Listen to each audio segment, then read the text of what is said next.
bahwa Syiah itu bukan Islam, bahwa Syiah itu agama sendiri. Padahal secara lahiriah penampilan orang Syiah itu tidak berbeda dengan penampilan kita orang Ahlu Sunnah. Orang Islam Ahlu Sunnah wal Jamaah, sholat subuh ya rong rakaat,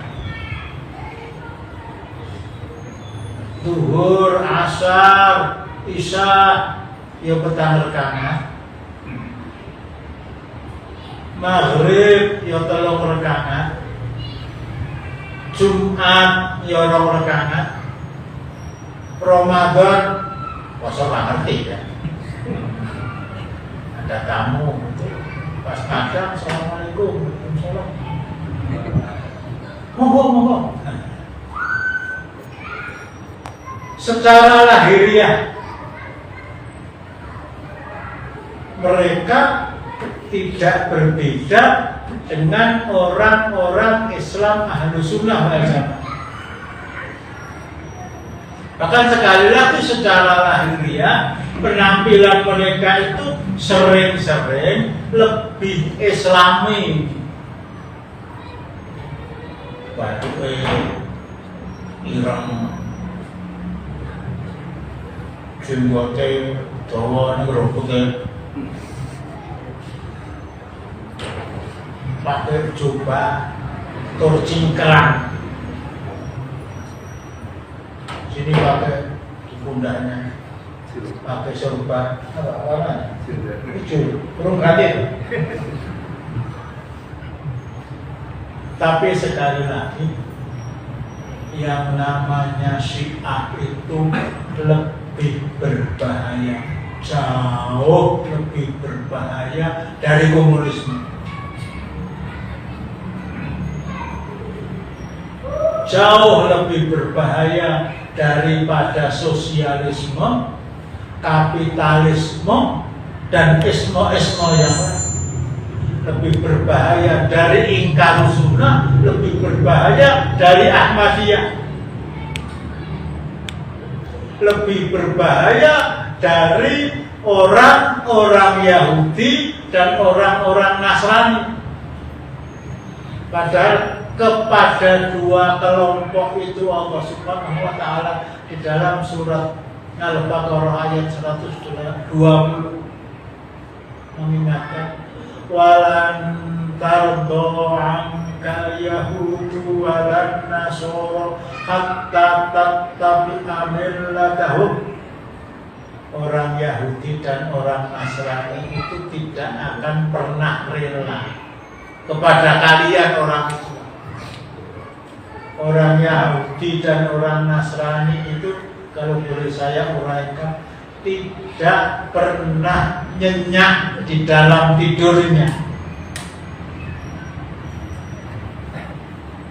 tidak pernah enak makan, tidak pernah enak minum, sehingga kamu mengikuti agama mereka. Nanti jebolin zakat. Kalau kalian orang-orang Islam belum mengikuti salah satu dari dua agama itu, mereka tidak akan pernah enak makan, enak minum, nyenyak itu. Kapan mereka bisa enak makan, enak minum, nyenyak itu? Setelah di atas pengimaman Masjid Nur Merah itu dipasang bintang David atau salib. Berbahaya betul. Tetapi bahayanya komunisme, sosialisme, kapitalisme, Ahmadiyah, Ingkar Sunnah, Yahudi, Nasrani masih jauh di bawah bahayanya Syiah. Padahal penampilan mereka podo karo Ahlus Sunnah. Dari sisi mana mereka dikatakan sesat? Dari mana mereka dikatakan telah menyimpang jauh dari Islam dan bukan orang Islam. Mungkin sudah sering diterangkan. Satu, mereka mengkafirkan semua sahabat Rasulullah Sallallahu Alaihi Wasallam setelah beliau wafat. Ketika beliau wafat, sahabat beliau, Jundullah beliau, tentara beliau, pasukan beliau, mujahidin beliau, oleh sejarah dicatat sekitar 114 sampai 124.000 orang, semuanya laki-laki, belum istri-istri mereka. Antara mereka yang punya istri 1, punya istri 2, punya istri 3, punya istri 4, belum anak-anak mereka, belum karyawan mereka, belum budak-budak mereka. Pada waktu itu masih berjalan perbudakan. Bukan hanya dalam Islam, dalam Yahudi juga begitu, dalam Nasrani juga begitu, dalam Hindu juga begitu, dalam Buddha juga begitu. Jadi secara totalitas, punggung keprok, jumlah sahabat Rasulullah itu sekitar 1,5 sampai 2 juta orang. Semuanya murtad setelah beliau wafat kecuali 3 orang. Iqbal al-Asma, Abu Dzar al-Ghifari, Salman al-Farisi radhiyallahu anhum, ditambah dengan putri beliau yang bungsu Fatimah, suami beliau Ali, kedua anak beliau Hasan dan Husain. Anaknya Ali itu 4, ada yang antara 5, Hasan, Husain, Muhsin atau Muhaisin, Ummu Kulthum. Yang 2 termasuk dianggap murtad oleh orang-orang Syiah.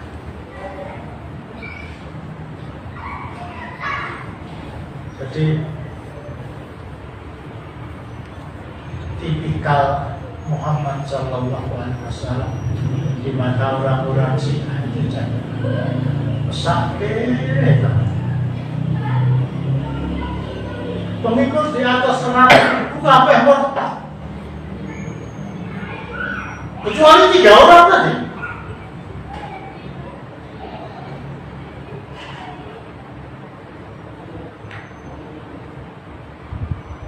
Yesua pinter Pak. Kalian yang melapat. Oh,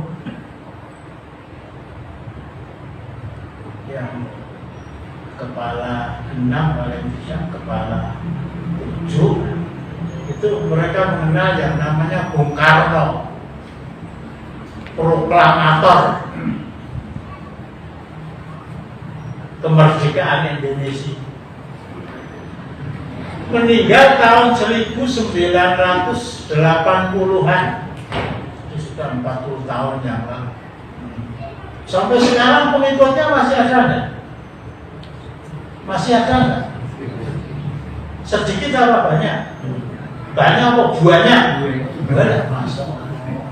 Percaya wiriting trecek ane endi-endi.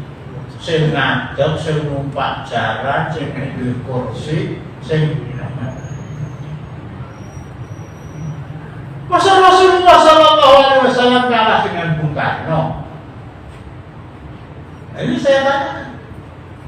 Kata beliau, mungkin di perpustakaan bisa dilihat ya, buku yang diterbitkan di tahun-tahun 64-63, kumpulan pidato Bung Karno, namanya Di Bawah Bendera Revolusi.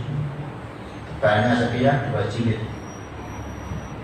Di antara apa yang saya baca di sana, tidak ada manusia di dunia ini yang lebih saya kagumi dibandingkan dengan Nabi Muhammad Sallallahu Alaihi Wasallam. Bung Harto, nah, kamu tahu ya, Bung Harto wis sunare. Pengikutnya masih ada nggak? Masih ada nggak? Banyak apa banyak? Masa Nabi Muhammad kalah karo Soeharto? Habibie, Gus Dur, Mas Hamzah, Gus Dur. Mbak Mega, anak gambar dipasang dengan didi, kita lihat manuk. Lah kakak, ya manuk ya rasa ya.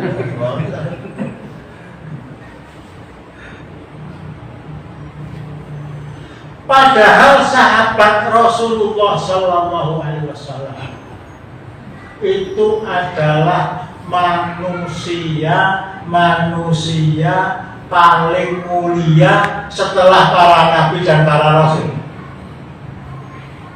Para nabi dan para rasul saya ambil yang ada di dalam Al-Quran saja, jumlahnya 25 orang. Orang yang bukan nabi dan bukan rasul menduduki urutan 26 sampai 126 itu sahabat Rasulullah.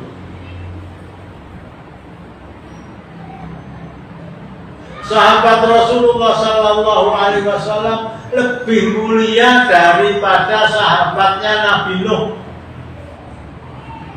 Meskipun mereka pernah terkapung di atas kapal selama 5 bulan. Riwayat sahabat beliau itu 14 orang naik kapal. Di atas kapal itu dibawa semua jenis binatang yang ada di dunia, karena banjir ini ada yang mengatakan mendunia. Semua yang ada di dunia akan saya tenggelamkan semua. Untuk itu sebelum berangkat, pitik, jago, karo babon, wedhus, ya selamat ya rumah enek.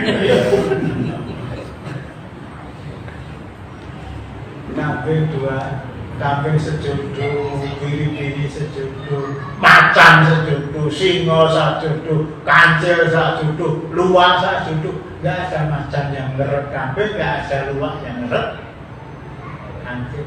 Lah boleh suket yang dia udah. Tetapi mereka dengan penderitaan yang seperti itu, keberadaan sahabat Nabi Nuh masih tetap berada di bawah sahabat Nabi Muhammad SAW. Masih berada di bawah keberadaan sahabat Nabi Muhammad SAW. Termasuk sahabatnya Nabi Ibrahim, padahal Nabi Ibrahim pernah dipaksa. Termasuk sahabatnya Nabi Musa, termasuk sahabatnya Nabi Musa.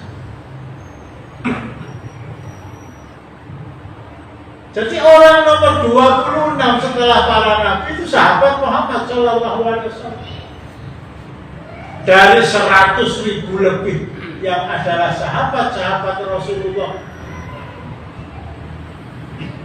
Was-sabiqunal awwaluna minal muhajirin wal ansar walladzina tabauhum bi ihsan radhiyallahu anhum wa radu anhu a'adda jannatin tajri tahtaha al-anhar khalidina fiha abadan dzalikal fawzul 'adzim. Surat ke-9, surat At-Taubah, disebut juga surat Al-Baqarah ayatnya 100. Di sana diterangkan Allah telah ridho kepada semua sahabat Muhammad. Radhiyallahu anhum. Allah telah ridho kepada mereka, mereka telah ridho kepada Allah.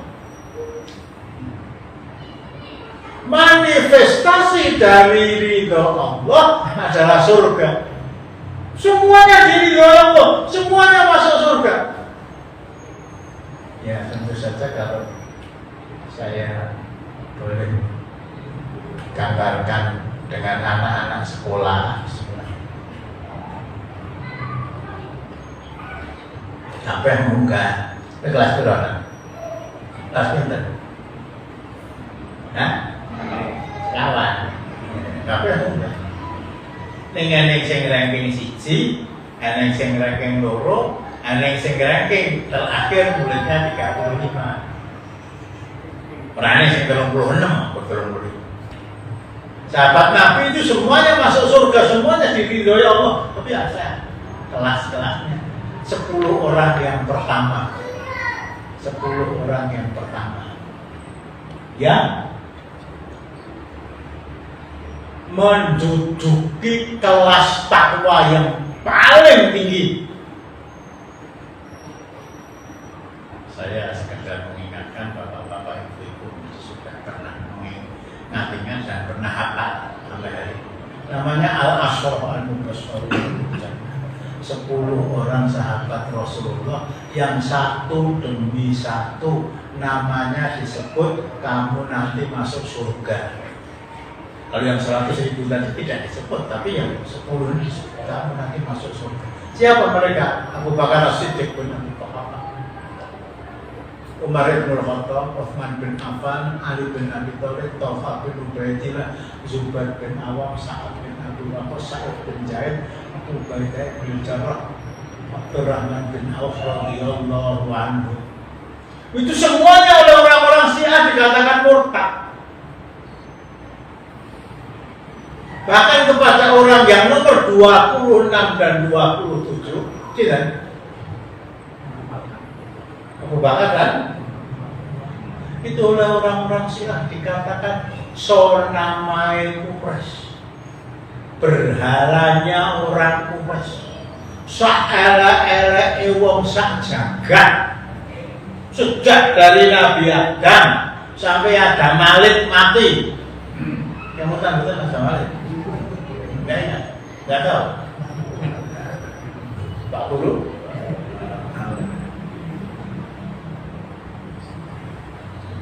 Itu yang paling elek di sisi Allah. Bakar. Padahal di sisi Allah menurut Ahlussunnah wal Jamaah mereka nomor 1 dan nomor 2 setelah mana?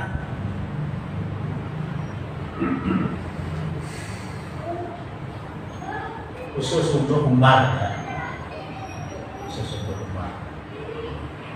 Itu ada sebuah buku yang sudah diterjemahkan dalam bahasa Indonesia 40 tahun yang lalu. Sekarang sudah dicari. Ditulis oleh seorang doktor beragama Kristen, Dr. Michael Hart. Dr. Michael Hart menulis sebuah buku judulnya The 100. Artinya apa? 100 orang yang paling berjasa di dunia. 100 orang yang paling berjasa di dunia.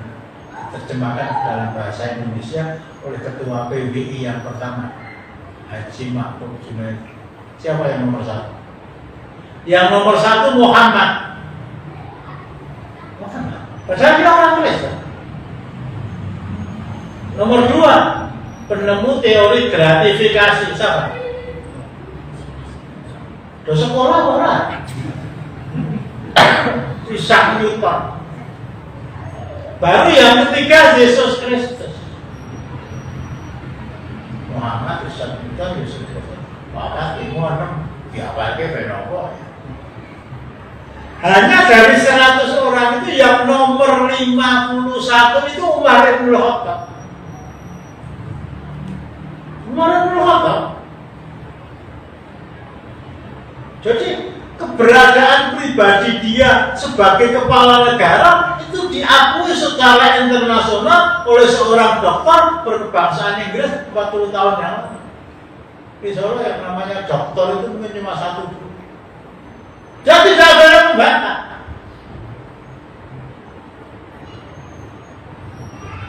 Di dunia itu tidak ada seorang manusia kecuali Allah yang dalam waktu 5 tahun pemerintahan Rasulullah mengatur menjadi Nabi 20 tahun, 23 tahun digantikan oleh Abu Bakar 2 tahun 4 bulan. Gantikan oleh Umar bin Khattab selama 10 tahun. Belum sampai separuh masa jabatan. Madinah, Jazirah Arab itu dikepung oleh 2 superpower yang sebelah timur namanya Kemaharajaan Persia, yang sebelah barat Kekaisaran Romawi Timur. Islam berada di tengah-tengah.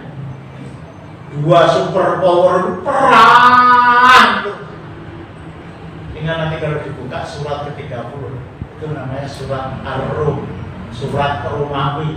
Allah menerangkan bahwa tentara Romawi perang dengan tentara Persia menang. Ini itu maharaja, ini kekaisaran, perang. Jadi kalau saya gambarkan, gajah Romawi berperang dengan gajah Persia.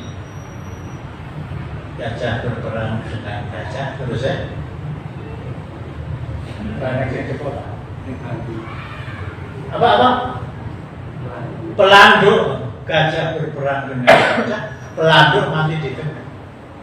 Jadi logikanya kalau saya tidak menggambarkan Islam sebagai pelanduk, tapi memang dikepung oleh dua superpower itu. Gajah berperang dengan gajah, gajah Romawi berperang dengan gajah Persia, pelanduk Islam mati di tengah. Enggak. Gajah berperang dengan gajah dalam waktu 5 tahun kekuasaannya, pelanduk menguasai dua gajah. Itu belum pernah terjadi sebelumnya dan belum pernah terjadi sesudah. Perang dunia kedua, Jepang menguasai Eropa, Jepang menguasai Asia. Tapi berapa tahun? Hiroshima Nagasaki sih. Besaran Umar seperti itu. Tapi oleh orang-orang Syiah dikatakan Umar dan Abu Bakar itu sonamai. Pinara berapa tak mau? Nasi dolanan hati aku orang apa? Oh enggak mau. Nasi dolanan hati respect. Wesiling memelas mesin jenenge Muhammad menurut orang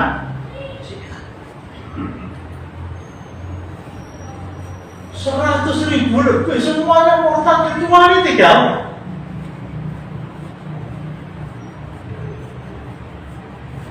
Padahal Abu Bakar itu mertua Rasulullah,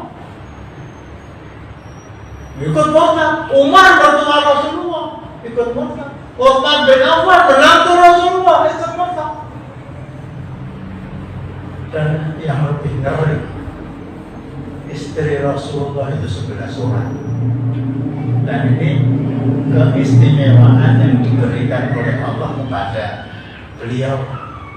Sementara pengikutnya diperbolehkan nikah 1, kurang 1, 2, kurang 2, 3, kurang 3, 4. Leres ya Bung ya? Tuh, leres boten? Lawan ini jawab. Orang mati lah. Saya kira nyarapan ya si bojone loro aja gitu.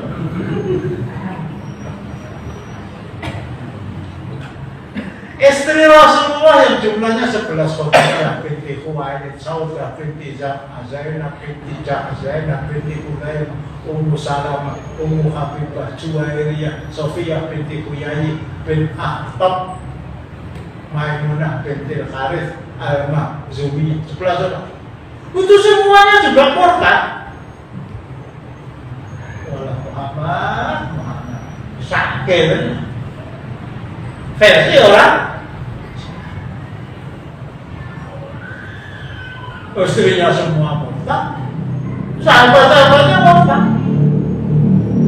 Ya kalau sahabatnya murtad, istri-istrinya tidak, itu masih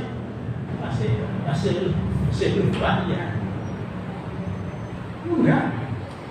Bahkan mereka mengatakan orang yang paling dicintai oleh Rasulullah dari 11 orang istri beliau namanya Aisyah binti Abi Bakar As-Siddiq bin Abi Quhafah radhiyallahu anhu. Itu saking terkagum-kagumnya Kiai Haji Ahmad Dahlan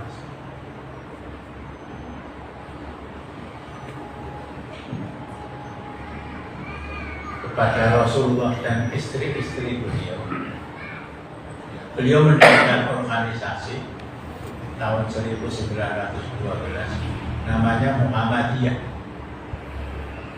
Orang-orang laki-laki disebut Muhammadiyah, Muhammadism, ben solah bawa munamunine tindak tanduk perilakunya seperti itu. Sementara istri mereka yang orang Muhammadiyah disebut apa? Muhammadiyah disebut Aisyah. Kok Aisyah? Ben koyo Ibu Aisyah. Terkagum-kagumnya ya jamaah kawan. Orang-orang Syiah dikatakan Aisyah itu pelacur. Beribu.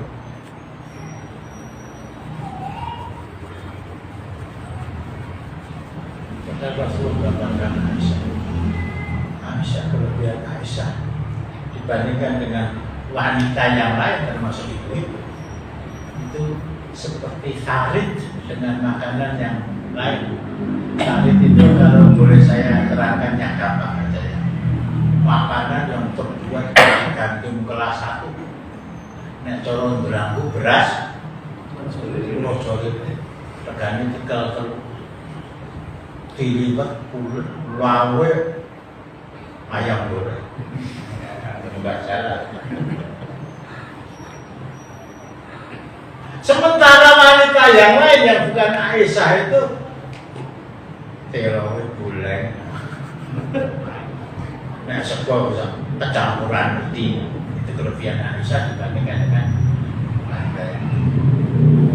Itu oleh orang Syiah dikatakan pelacur.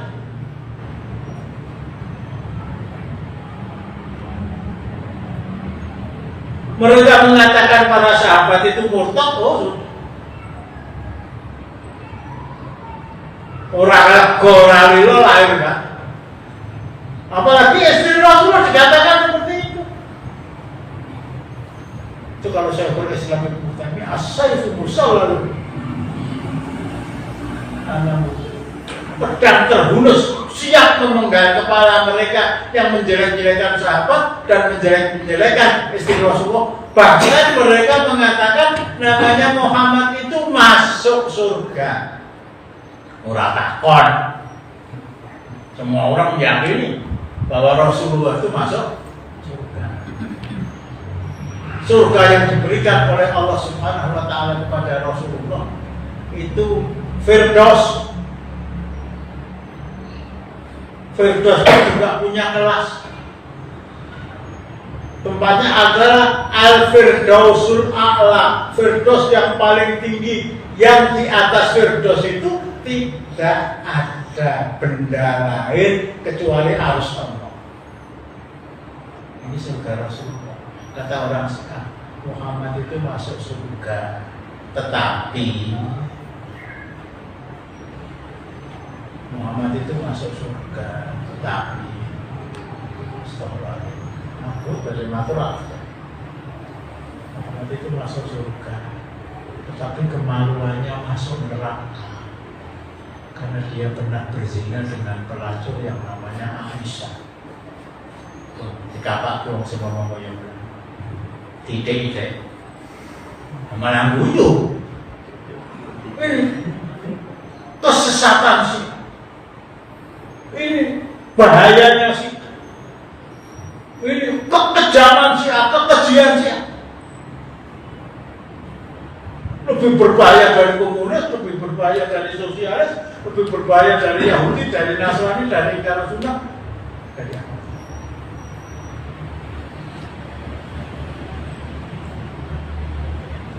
Jadi waktunya sampai jam berapa?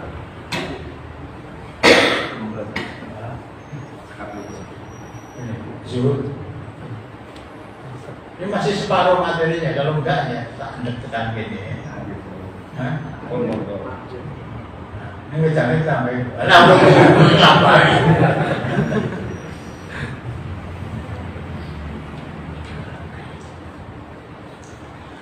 Orang Syiah itu mengatakan Al-Quran Mushaf Utsmani yang kita baca, ada di antara kita saya yakin sudah khatam 2 kali, 3 kali, bahkan 4 kali, bahkan 5.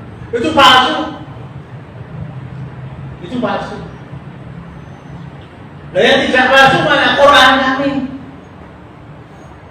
Nah, mana wujudnya? Kata mereka, Quran kamu itu tebalnya 3 kali Qurannya orang-orang Ahlussunnah.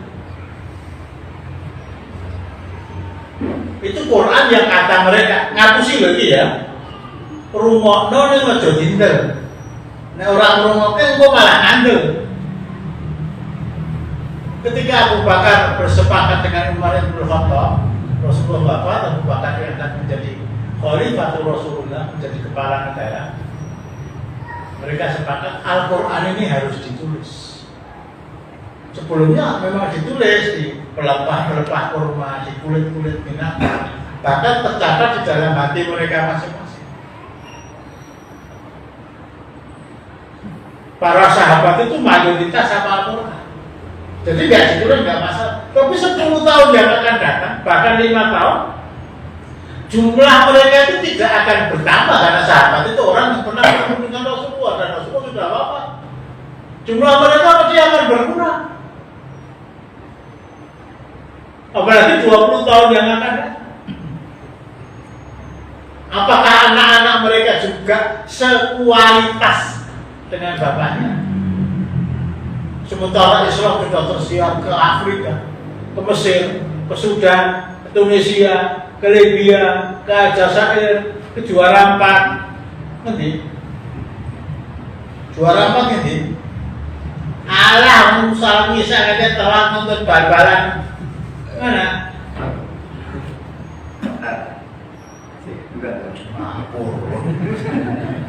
Maroko. Oh iya. Mauritania, ke timur, ke Iran, ke Pakistan, ke India, ke Bangladesh, ke Afghanistan, ke negara-negara bekas jajahan Uni Soviet, bahkan ke Myanmar, bahkan ke Malaysia, bahkan ke Singapura, nyebrang Selat Malaka, nyambi orang udah, oh tak lapor ke. Bahasa ibu mereka itu bukan bahasa Arab, sehingga mereka menghafalkan Al-Quran juga sulit, apalagi memahami. Itu sepakat ditulis. Apa belakangnya? Meskipun belum pernah terjadi pada masa Rasul. Nah, ketika mereka sedang bermusyawarah itu kono ngapusi lo ya, ngapusi lo. Ojo ngantel nih rumokno. Datang Ali bin Abi Thalib, Assalamualaikum. Daripada penjenengan berdua usianya Pak ada Ali, tidak sedikit. Lebih baik Anda terima ini saja. Sejak Al-Quran diwahyukan, Iqra bismi rabbikal ladzi khalaq, saya sudah tulis ini, semuanya lengkap. Ngapusi loh itu ya. Ali nggak pernah nulis Al-Quran. Daripada ditulis kamera, ini bisa jadi.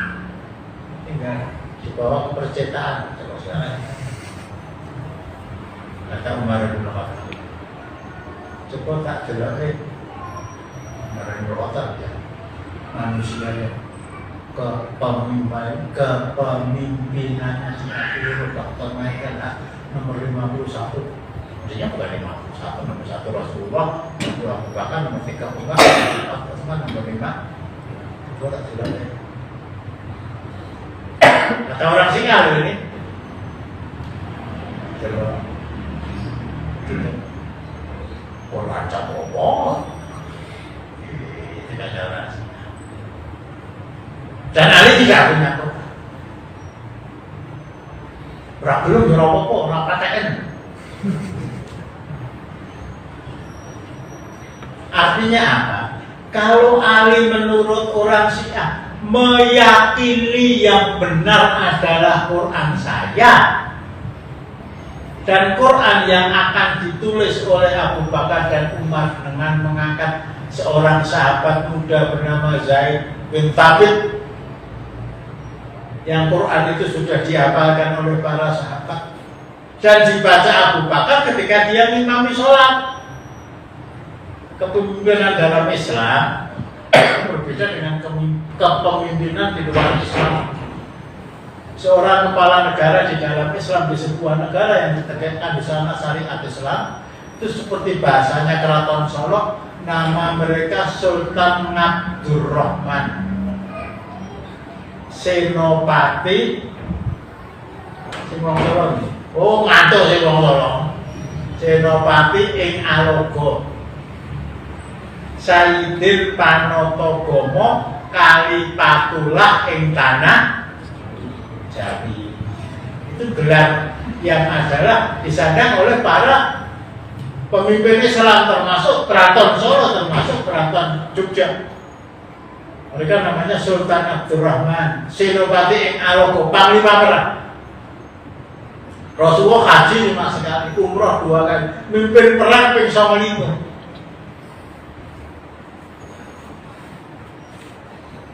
Selain Senopati ing Alogo, Sayyidin Panatagomo, pemimpin agama yang imami sholat zuhur, asar, isya, maghrib, subuh, itu Rasulullah. Jumat pon, Wage, Kliwon, Kipain ya Rasulullah. Idul Fitri ya Rasulullah, Idul Adha ya Rasulullah.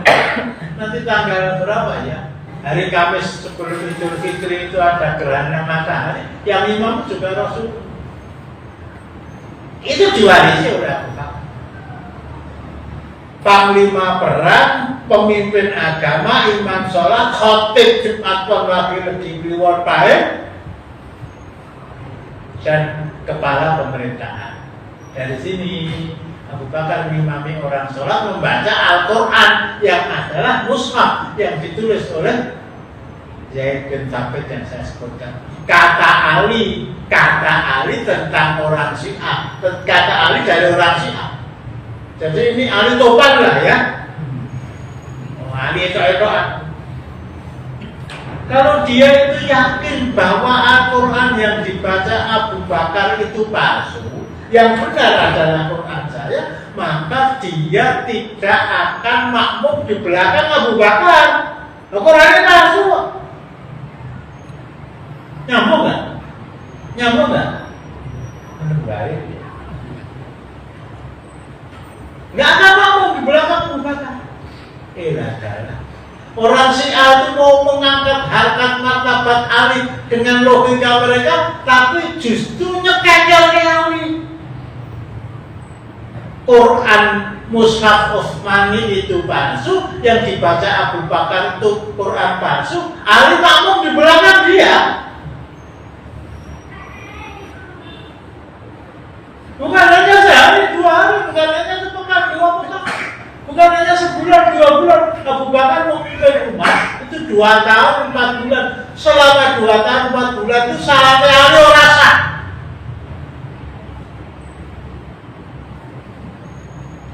Nyambung? Orang sah. Ya, saya cuma walau dolin walang pepek. Ya orang nyambung loh. Abu Bakar wafat digantikan oleh Umar bin Khattab 10 tahun makmum di belakang Abu Bakar. Taruhlah itu karena takut nang burune Umar saya wedi meneh. Padahal Abu Bakar 2 tahun 4 bulan, Umar 10 tahun. Selama 12 tahun 4 bulan salat Ali tidak sah. Padahal poso bungkas sedino. Hari ini atau kemarin atau besok ada yang buka, mengko ora loro, mengko ora lumah. Disaur poso setahun bertetep ora sedih. Belum. Wis aku sesuk arep poso tanggal 2 Syawal nganti tekan 30 Syawal poso terus dicoba Idul Adha karo hari Kasih. Enggak cukup. Itu baru puasa. Ada yang mengatakan 1 kali saja meninggalkan sholat. Jarak loh ya. Perkara keturun itu masalah lain. Jarak sholat sama. Ya. Apa saja alasan? Salat itu satu-satunya ibadah yang harus dikerjakan. Waras ya salat, loro ya salat. ngadeg ra iso linggih ra iso mereka. Selama masih sadar akal pikiran, masih bisa membedakan antara godhong nongko karo gambare Bung Karno. Udah ya? Oh itu wajib sholat. Lah kalau sampai 12 tahun 4 bulan nggak sholat itu terus dosanya kaya Umar bin Khattab Bapak digantikan Utsman bin Affan. Utsman bin Affan itu menantu Rasulullah, Ali bin Abi Thalib juga menantu Rasulullah. Jadi antara Utsman dan Ali itu sedulur. Sing wong Jawa ora sedulur peripe ya. Alhamdulillah, kira-kira begitu ya. Ali palsu loh itu. Alhamdulillah, saya akan nego, saya akan dekati Ali supaya dia menggunakan Quran saya dan bukan menggunakan Quran umat dan Quran Abu Bakar karena itu palsu. Ternyata hari pertama dia makmum di belakang Utsman dan ayat-ayat surat yang dibaca juga surat yang dibaca oleh pendahulunya. Hari kedua, pekan pertama, pekan kedua, bulan pertama, bulan kedua, tahun pertama, tahun kedua, Utsman bin Affan itu memerintah 12 tahun. Selama 12 tahun, Ali bin Abi Thalib makmum yang muridnya Utsman, padahal yang dibaca Quran palsu. Berarti selama 24 tahun 4 bulan Ali salatnya ora sah. Kata orang Utsman bin Affan Bapak digantikan penduduk Madinah sepakat mengangkat Ali bin Abi Thalib jadi pengganti Utsman, menjadi Amirul Mukminin, menjadi kepala negara. Kalau anak-anak beres. Nanti saya kepala negara, saya imam sholat, akan saya baca mushaf saya yang selama ini dianggap sepele dan tidak diberi tempat oleh Utsman, oleh Umar, oleh Abu Bakar. Namun hari pertama zuhur dan asar orang ngerti ya, orang dibantar ke maghrib, loh kok sing diwaca ya kuliah ayyuhal kafirun. Isya yang dibaca kok ya la uqsimu bihadzal balad. Kalau itu pendek ya Isya panjang. Subuh loh yang dibaca kok juga hal ata alal insani hinum minad dahri lam yakun syai'an madhkura. Oh ya mungkin menyesuaikan diri. Hari kedua juga begitu. Hari ketiga, pekan pertama, pekan kedua, bulan pertama, bulan kedua, Ali bin Abi Thalib memimpin 4 tahun. 4 tahun itu yang dibaca dia sebagai imam sholat 5 waktu, imam sholat Jumat, imam sholat Idul Fitri, imam sholat Idul Adha. Yang mushaf yang dibaca Utsman, yang dibaca Umar, yang dibaca Abu Bakar radhiyallahu anhu.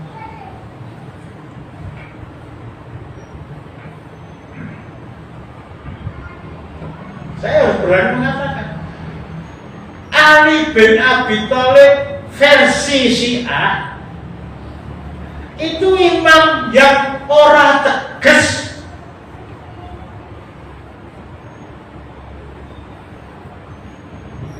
orang yang selintutan, orang yang tidak punya pendirian, orang yang tidak berani. Padahal yang mengatakan dia ulil haqqa walau kana murran, katakanlah yang benar meskipun itu pahit. Ternyata tidak berani. Ali bin Abi Thalib akan wafat, memanggil anaknya Hasan dan Husain tadi.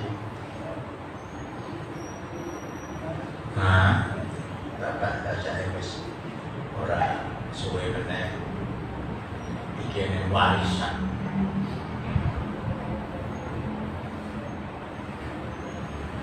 Al-Quran asli yang Bapak tulis dengan tangan sendiri. Nanti Bapak meninggal, kamu simpan, dirawati, pokok yang lemari, kira-kira ditambahi wong Syiah Indonesia ya. Nggak usah bermalam Jumat keluar dibakar ayam panggang. Ya, di bapaknya meninggal oleh Hasan, Quran tadi disimpan, orang diwaca. Wih Hasan capopo, Ali capopo, cap jikian, cap kumek. Hasan akan meninggal wasiat kepada adiknya. Dia disimpan jadi dia. Oh ya, oke, bos. Ya harus disimpan. Ali meninggal diwasiatkan pada Hasan, Hasan meninggal diwasiatkan pada Husain, Husain meninggal diwasiatkan kepada anaknya, anaknya meninggal diwasiatkan kepada anaknya, kepada anaknya, kepada anaknya, sampai jumlahnya 12. Imam mereka 12 imam, yang pertama Ali, yang kedua Hasan, yang ketiga Husain, yang keempat anaknya Husain, yang kelima cucunya Husain, yang sampai 12. Orang Syiah yang meyakini imam 12 itu disebut Syiah al-Ithna al-Asriyah. Disebut juga Syiah Imamiyah. Disebut juga Syiah Rafidhah. Tempatnya di Purwosari. Kita nabrak rel bengkok, kita naik perapatan Bendengan, kita naik dan Sriwidari minggu ngalor, tekan gumo, itu aku lagi gumo dengan dia itu berarti itu Syiahnya Syiah Imamiyah.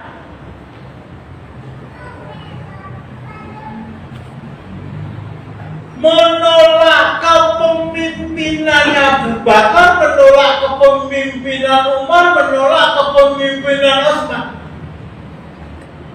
Mengatakan Al-Quran ini palsu. Yang tidak palsu adalah Quran kami. Nah, Quran mundi. Orang gue Quran kok ngaku Quran kami.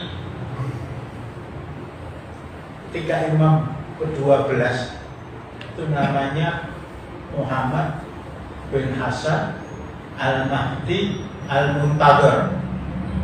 Suasananya kacau kayak di Ukraina. Suasana kacau seperti perang dunia itu. Di mana-mana ada perang, di mana-mana ada pembunuhan, di mana-mana ada orang yang membunuh dan ada orang yang dibunuh dalam rangka menyelamatkan diri.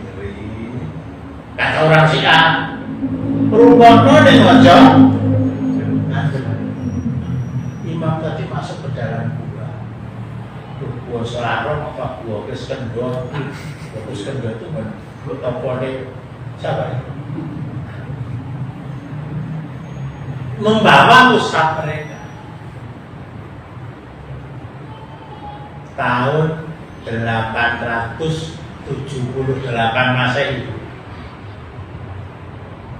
Sehari, 2 hari, kerasa orang dalam bentuk 4 hari, sepekan, 2 pekan, sebulan, 2 bulan, tahun, 2 tahun, seabad, 2 abad, sudah hampir 12 abad, orang betul-betul. Nah, aku terus syaratnya piye? Wong antarane dhuwur asar maghrib isya subuh padha wae tenan kabeh. Wudune piye? Golek banyu piye? HP-ne dirope, golek banyu ora apa urung enek. Jan. Enggak masuk akal sama sekali, enggak logis, besit. Orang masuk ke dalam gua selama 12 abad. Ma'amen terus piye? Dan itu pengajian ini hanya cuma disuguh. Orang itu juga.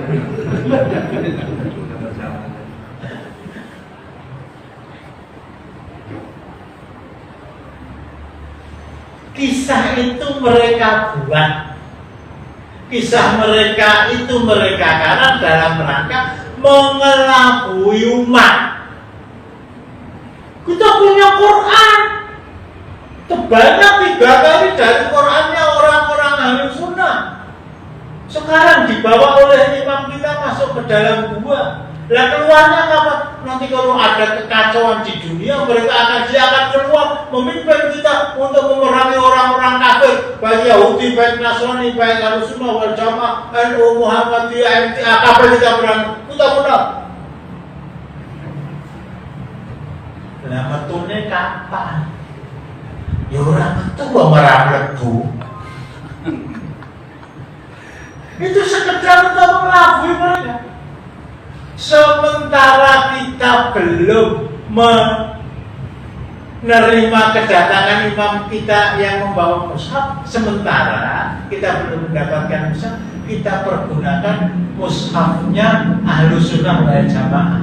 Loh, jare palsu, ya ora apa-apa, timbangane orang nganggo babar pisan.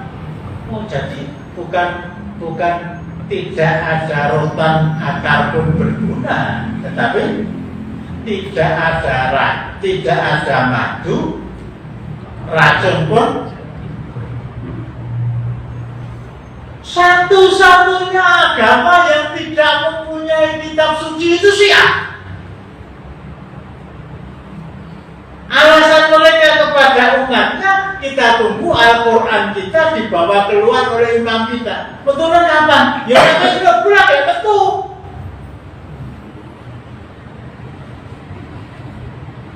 Itu kepada umat mereka.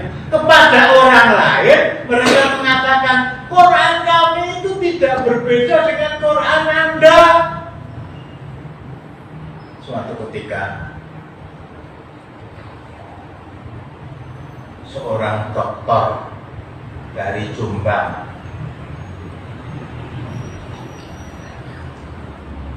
lulusan McGill University Kanada, siapa? Dari Jombang. Nur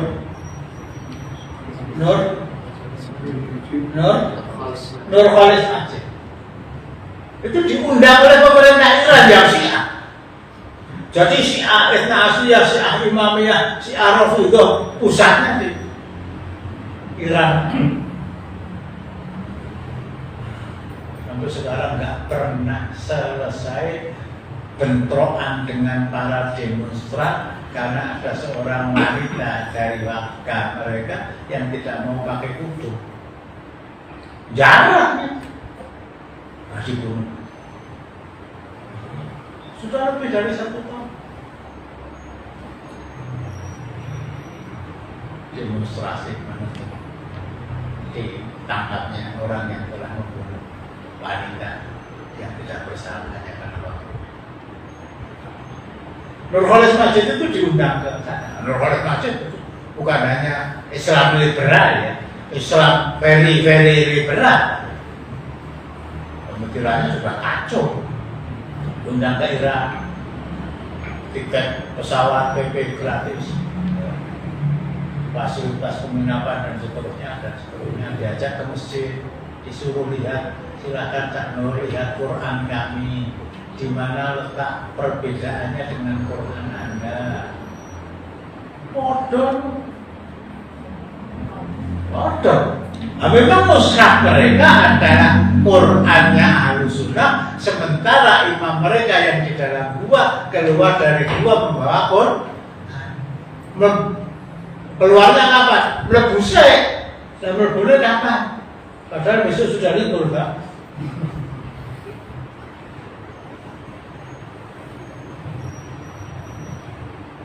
Dibawa ke Mesir, dibawa ke pondok-pondok pesantren. Pondok murid-muridnya juga baca Quran. Ya Quran dulu, bukan Qurannya Ali, Qurannya Ali Quran.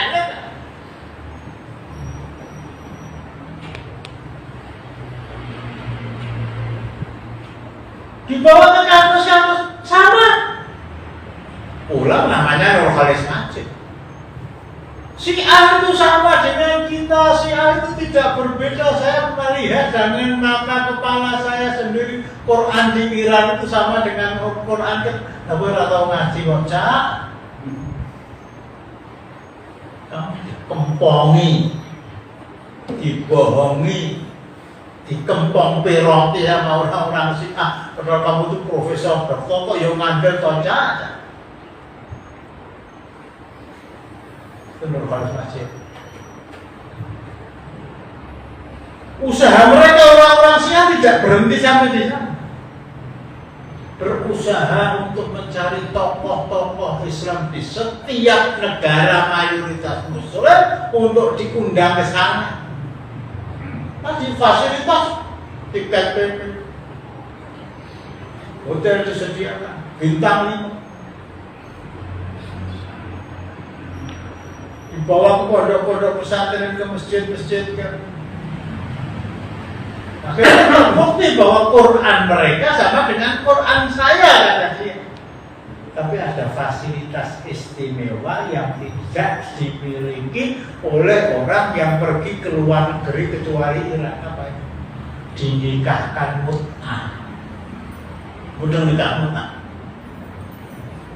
Saya nikahi kamu 24 jam, mas kawinnya 100.000. 24 jam. Saya nikahi kamu dalam waktu 12 jam, mas kawinnya 50.000. Dan nikahi kamu 48 jam, tidak 200.000, korting 5.000. Nikah mut'ah itu jelas menurut pemahaman Ahlussunnah siapa saja sama dengan prostitusi, sama dengan berzina.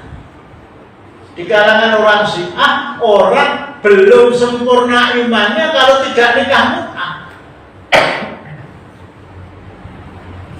Nah, kiai-kiai yang dari seluruh negara, ustaz-ustaz tadi didatangkan di sana, ya, dikenalkan kepada masyarakat Syiah, tapi juga dikenalkan kepada nikah mut'ah. Ketika mau pulang, oh ya, kalau boleh saya komentari, mungkin bapak-bapak yang umur setahun, 2 tahun, 3 tahun, 5 tahun yang lalu sudah tidak menang, tapi yang pernah umrah atau haji 10-15 tahun yang lalu ketika hubungan Saudi Arabia dengan Iran itu masih normal. Wanita-wanita Iran itu masa dulu kencing-kencing, malu alurannya sih bagus. Jadi kiai maningane koyo ngopo. Itu kalau sudah ketemu mereka sudah cara wong sekam sih. Sekar-sekar. Nah, ketika mereka mau pulang, tidak disediakan, disamoni, masuk dan diberi video. Apa ini? Ya putar. Astagfirullah. Saya satu kamar dengan wanita tanpa ada selembar benang pun yang menutupi tubuh saya dan tubuh dia. Ampun ini ampun. Ampun apa? Ini senjata saya kalau saya boleh katakan. Yang akan saya pergunakan, nanti akan saya buka kedok Anda selama berada di negeri kami.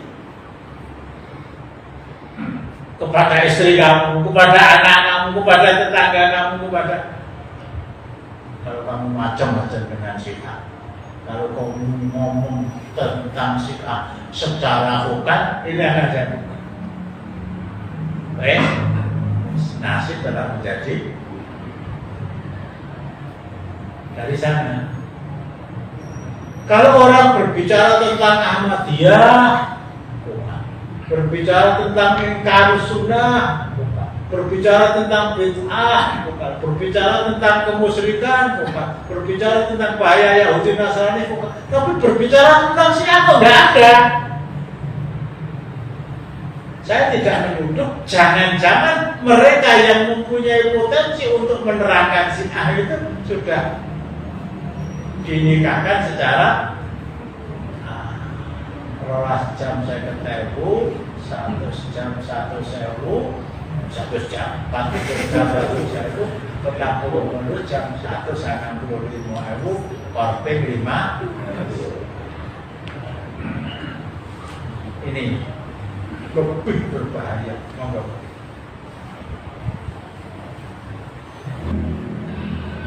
Ada pertanyaan? Dit. Assalamualaikum warahmatullahi wabarakatuh.